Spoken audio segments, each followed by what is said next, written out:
On est le 21 septembre et aujourd'hui c'est la fête d'indépendance du Belize le Belize a fêté son indépendance par rapport à l'Angleterre, enfin pas totalement parce qu'ils font partie du Commonwealth, mais le 21 septembre 1981 et aujourd'hui on est le 21 septembre donc tout le pays est férié, il y a tout qui est fermé, mais nous comme on vous l'a dit dans la dernière vidéo, en fin de vidéo, on avait décidé de faire quelque chose de spécial pour ce jour-là. Alors pour revenir un petit peu sur l'idée de base, c'était qu'il y a un petit moment, ça fait longtemps, plusieurs mois qu'on discute du fait qu'on aimerait apporter... Faire une bonne action, faire quelque chose en fait sans rien attendre en retour. Apporter une dimension humanitaire, un peu plus d'aide. C'est ça, de temps en temps sur la chaîne, surtout qu'on passe dans des pays un peu plus pauvres hein, quand même, enfin un peu beaucoup. Il y a des endroits où il y a des gens quand même qui ont pas grand chose et je sais pas donc ça fait partie de nos valeurs, c'est partie des choses qu'on avait envie aussi de continuer à transmettre à nos enfants. On voulait mettre la main à la pâte et en même temps voilà, apporter quelque chose au loulou. C'est ça, donc en fait j'avais trouvé plusieurs orphelinats au Belize et j'avais commencé à les contacter pour proposer notre aide pour à peu près 4-5 jours selon ce qui était possible de faire. Et il y a quelques jours, justement, on vous disait, comme on n'avait aucune réponse à nos mails, on est passé directement dans un orphelinat et on a rencontré le directeur de l'orphelinat. Tu veux descendre, chérie? Oui. Vas-y. Qui nous a dit qu'il y avait énormément de procédures à respecter pour pouvoir entrer en contact avec les enfants, que ça serait très compliqué sur plusieurs jours, comme on le voulait. On peut pas les filmer et en même temps, d'un côté, c'est normal. Donc du coup, on a essayé de trouver une solution pour pouvoir quand même faire quelque chose. On avait vraiment envie de faire quelque chose. Et du coup, pour leur faire plaisir, on a décidé de venir leur cuisiner des crêpes, quelque chose pour la fête nationale. De français, pour leur faire quelque chose qu'ils n'ont jamais goûté. Ils n'ont jamais goûté de crêpes de leur vie. Et voilà, donc on est allé acheter tout ce qu'il fallait. Et ben voilà, on va venir passer toute l'après-midi à leur faire des crêpes et leur faire déguster des crêpes. Et on est vraiment très content de pouvoir faire ça. Et bon, on espère qu'on va voir quelques sourires s'illuminer, que ça va pouvoir égayer un petit peu leur... Et puis vous donner peut-être l'envie aussi de participer à des actions comme ça. Souvent, beaucoup, on se dit oh bah, je peux pas participer financièrement, mais la réalité c'est qu'on peut participer de plein d'autres manières. Voilà. En donnant son aide, ça commence aussi par ça. Donc ça fait partie des valeurs qu'on va enseigner à nos enfants. Et comme on vous partage beaucoup de choses, ça fait partie des valeurs qu'on avait aussi envie de vous partager. Donc on va vous faire vivre cette expérience avec nous, de ce qu'on pourra en filmer en tout cas. Voilà, allez, c'est parti.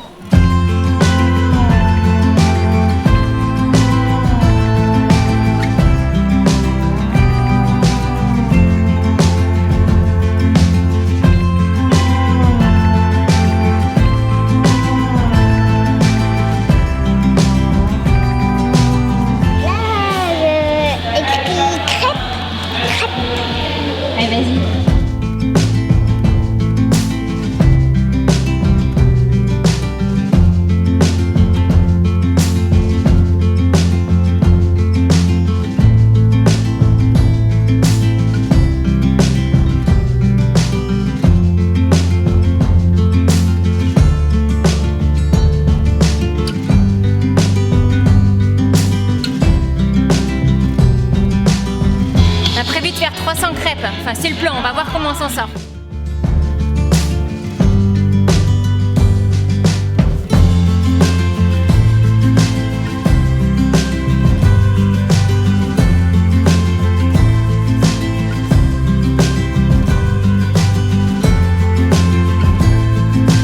Allez, c'est parti.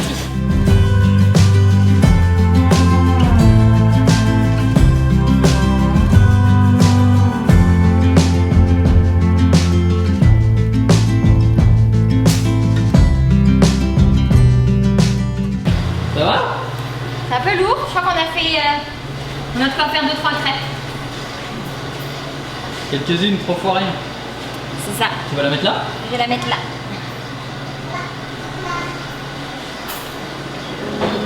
Ça tient? Faut pas se louper hein? Ça tient. Jamais eu une aussi grande cuisine. Allez, c'est parti pour la première. Oula, je peux pas une aussi grosse louche.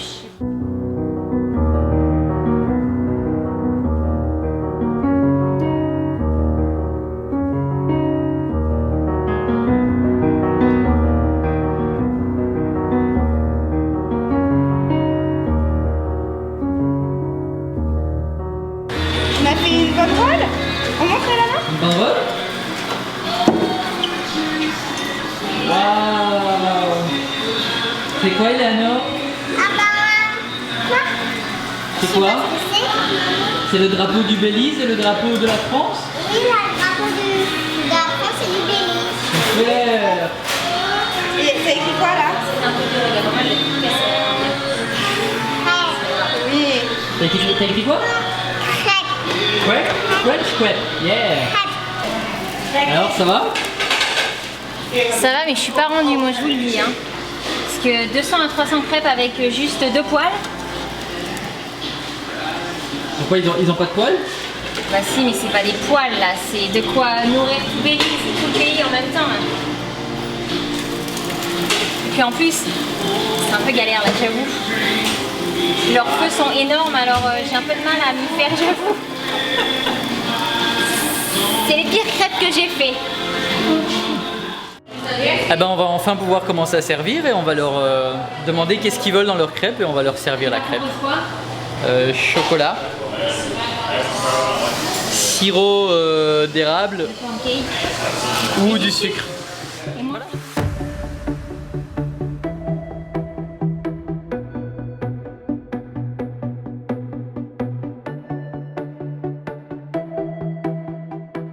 C'est bon?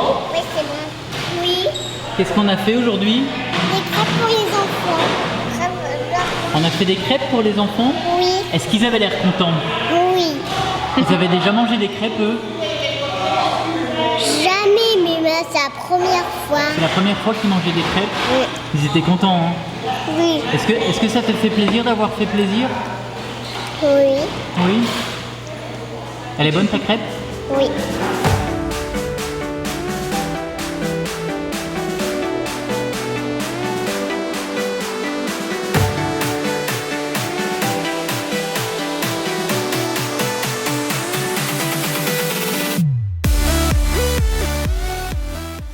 Bon et bien voilà, on est le lendemain de... On est le 22 On est le 22, le lendemain de la journée où on est allé à l'orphelinat. à l'orphelinat. C'était une expérience assez positive pour nous et pour les enfants et bah, pour Fiona aussi. Ouais, je crois qu'on a tous passé un très très bon moment et du coup comme on ne peut pas vous filmer, on avait décidé de vous...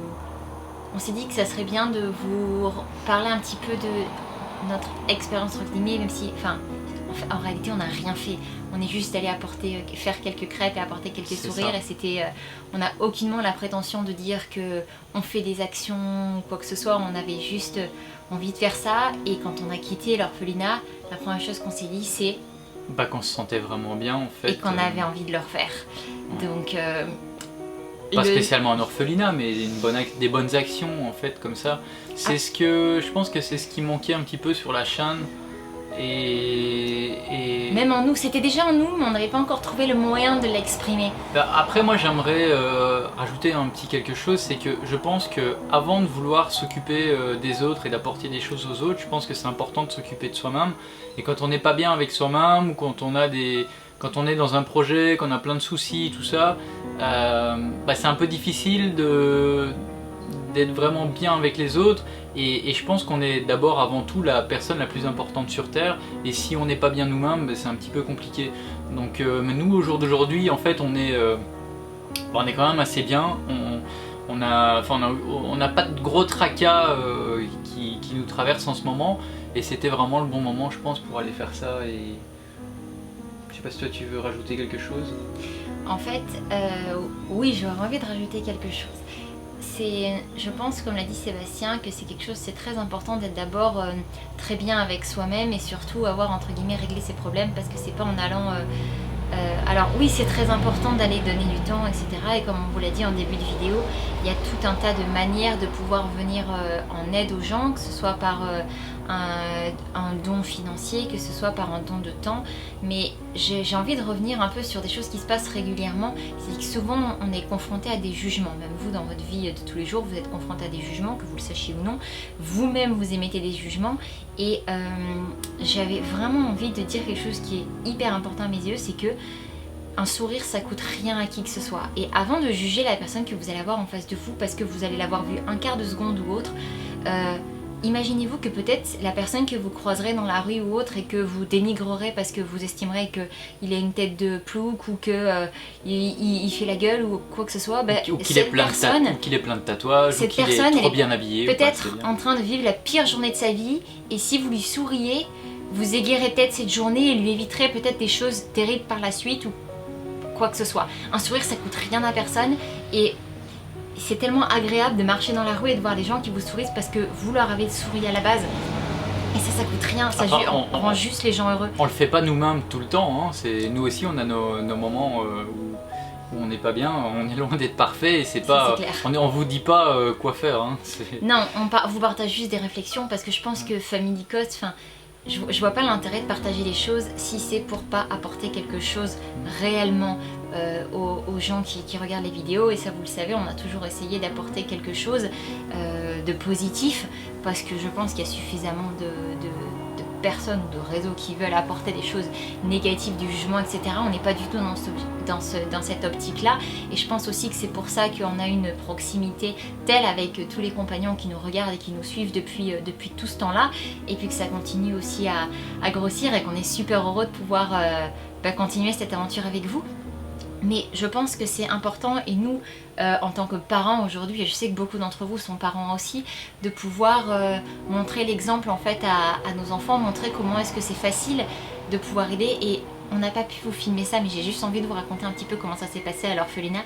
En fait, quand on est arrivé, on s'est vraiment senti presque de trop, parce qu'on n'était pas du tout chez nous, on était en terrain inconnu, limite hostile.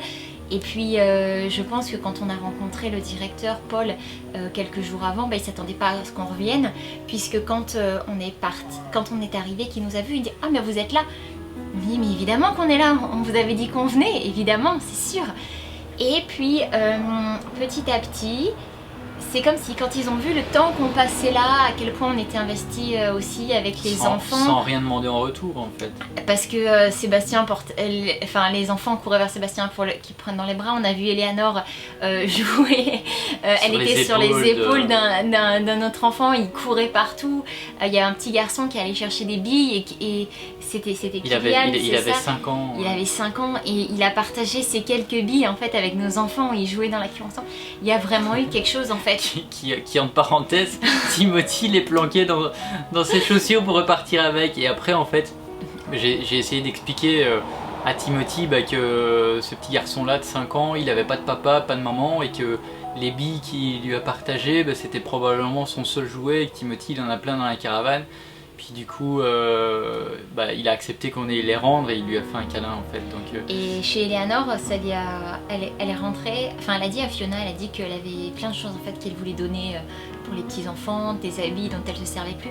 Alors c'est vrai que c'est des choses auxquelles on les avait déjà sensibilisés parce qu'on donne très souvent des gros sacs de jouets, de vêtements, des choses qu'ils mettent plus, avec lesquelles ils jouent plus.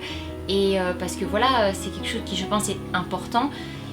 Et c'est vrai qu'on vous en a déjà parlé plusieurs fois, mais là du coup Eleanor ça l'a encore plus travaillé, elle avait envie de rentrer, de donner plein de choses à ses enfants parce qu'ils n'avaient pas de papa et de maman. Alors je sais pas s'ils ont tout saisi parce qu'ils sont encore un petit peu jeunes, et je pense que c'est le fait de pouvoir faire des choses comme ça plus régulièrement qui les aideront à comprendre un petit peu ce que c'est un mode de vie différent que le nôtre. Et on n'a pas fait ça, je pense que tu seras d'accord avec moi chérie, mais pour dire à nos enfants vous êtes chanceux, c'était vraiment pas l'objectif. C'est pas ça, parce que je trouve ça un peu bête de dire à ses enfants t'as vu, t'es chanceux d'être... Arrête de te plaindre, il y a pire ailleurs. Voilà. C'est le pire truc qu'on a pu entendre en tant qu'enfant. C'est juste pour leur montrer que il y a autre chose, et voilà, et puis il y a mieux qu'eux aussi. On peut faire du bien. Il y a le sens inverse aussi, il y a peut-être des enfants qui ont une meilleure situation que les nôtres, mais c'est ce qu'on veut montrer, c'est la différence en fait, et pouvoir éviter le jugement. Montrer qu'en fait on est bien avec tout le monde et qu'il n'y a pas de différence, qu'on a un papa ou qu'on ait une maman, qu'on n'en ait pas, Et moi j'ai envie de rajouter un petit truc, en fait, quand on fait des actions comme ça, ou quand on fait de l'humanitaire ou quoi que ce soit, c'est marrant parce que souvent on entend qu'on fait ça pour les autres, mais en fait si on analyse vraiment, c'est faux, et je pense que beaucoup vont pas être d'accord avec moi, parce que après ça demande quelques réflexions, mais si on réfléchit bien, en fait on fait toujours ça avant tout pour soi. Pour le plaisir que ça procure. Parce que ça nous fait plaisir de faire plaisir. Par exemple, je sais pas si quelqu'un nous demande si ça nous a fait plaisir d'aller faire ça, on va dire oui, ça nous a fait plaisir. Donc si ça nous fait plaisir, c'est que ça nous apporte quelque chose. Et en fait, si on est honnête avec soi-même, on se rend compte qu'on fait toujours tout avant tout pour soi. Mais en même temps, c'est beau de faire des choses comme ça pour soi et qu'en même temps, ça aide les autres. Donc enfin voilà. Parce que ce qui nous a rendu heureux, c'était le fait de pouvoir voir ses enfants. Enfin, quand on est parti, du coup. Enfin, les dernières heures où on était là, comme l'a dit Celle, on avait l'impression de faire partie des meubles. Il y en a plusieurs qui nous ont demandé si on était encore là. C'est ça, est-ce qu'on revenait demain? Est-ce qu'on allait à l'église avec eux demain? Parce qu'ils avaient une église dans l'orphelinat. Enfin, en fait, l'idée de faire quelque chose, moi, ça fait quelque chose, c'est quelque chose que j'ai vraiment moi depuis très très longtemps. Sébastien aussi. Enfin, vous l'avez peut-être suivi parce qu'à un moment j'avais parlé que quand j'avais 14 ans on avait monté un projet humanitaire au collège avec quelques-uns de mes élèves, oui, des élèves de mon collège. Et en fait on était parti au Sénégal et moi ça avait vraiment, je pense, ouvert un petit peu cette brèche en moi d'avoir vraiment envie d'aider, de donner ce que j'étais capable de pouvoir donner. Et en fait il y a quelques temps j'ai ressenti vraiment ce besoin de plus en fait, de pouvoir faire plus. Et j'ai commencé à regarder un petit peu sur internet et j'ai vu qu'il y a plein d'organisations qui proposent justement de partir en vacances en allant en famille, en allant aider, etc. Et j'ai regardé des trucs partout dans mon truc. Moi je suis très attirée un petit peu par le Tibet, le Népal, etc. Et en même temps, quand j'ai vraiment pris le temps de me recentrer sur moi et de réfléchir, je me suis dit mais est-ce que tu as vraiment besoin d'aller à l'autre bout du monde pour pouvoir aider, pour pouvoir avoir l'impression de bien faire? Et la réalité c'est que non. Et en fait c'est à ce moment-là que j'ai commencé à chercher qu'est-ce qu'on était capable de faire autour de nous. Et que je suis rentrée en contact avec les orphelinats et c'est comme ça que tout ça est né. Et j'ai juste envie du coup de dire qu'on est capable en fait d'aider tout le monde autour de soi. En France il y a plein de choses à faire aussi, des petites actions pour...